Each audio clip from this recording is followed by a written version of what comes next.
Assalamualaikum. Saya Muhammad Amin. So, di video yang lepas kita dah tengok iaitu select statement.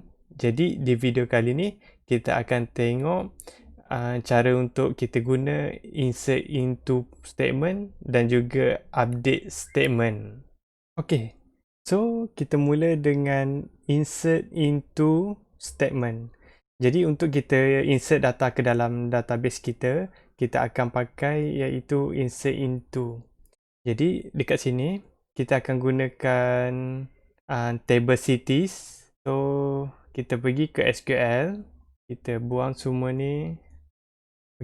Untuk kita pakai insert into, kita just tulis insert into nama table iaitu kita pakai cities, and then dia punya nama kolom. Nama kolom ni kita letak dalam bracket. So sini kita ada city, state. Yang seterusnya ialah kita akan masukkan dia punya value dalam bracket. Value yang pertama ialah untuk kolom yang pertama. So contohnya kajang, SLG ya kot Selangor. So bila kita run, sekarang kita dah masukkan satu data baru dalam cities. So bila kita buka city punya table, kita pergi ke last sekali, kita akan kita boleh tengok data yang kita insert tadi. So kita insert lagi, insert into nama table dulu, lepas tu baru nama kolom dalam bracket, city, state dan value dia, bracket, tutup bracket. Dan bila kita run, kita refresh, Bangi dan Kajang dah masuk. Jadi sekarang kita akan tengok macam mana kita nak update kita punya data.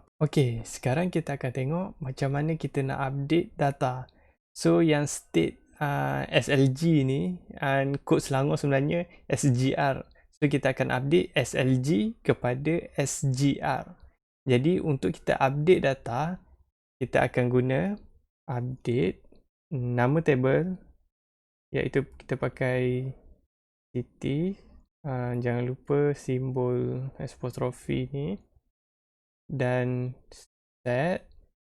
Dekat sini kita akan masukkan kolom yang kita nak update. Contohnya tadi kita nak update kolom state kepada SGR. Untuk syntax ni, kalau kita run, dia akan update semua. Dia akan update semua kolom state dengan value SGR. Sebab kita tak ada letak condition di mana dia akan update hanya SLG saja kepada value SGR. So di belakang ni kita akan tambah condition where state sama dengan value SLG. So nanti dia akan update yang mana state dia value SLG, dia akan update kepada SGR. Jadi bila kita run, yang ni terlajak, tak ada S. So bila kita update, tengok balik dekat data kita. Yang Kajan dan Bangi yang kita tulis SLG tadi, dia dah berubah kepada SGR. So contohnya kita akan update semua ni, kita tak letak condition. So dia akan update semua. Update cities, nama table, lepas tu set state sama dengan MLK, iaitu Melaka. Okey, bila kita run, semua state dekat kita punya data dah berubah kepada Melaka.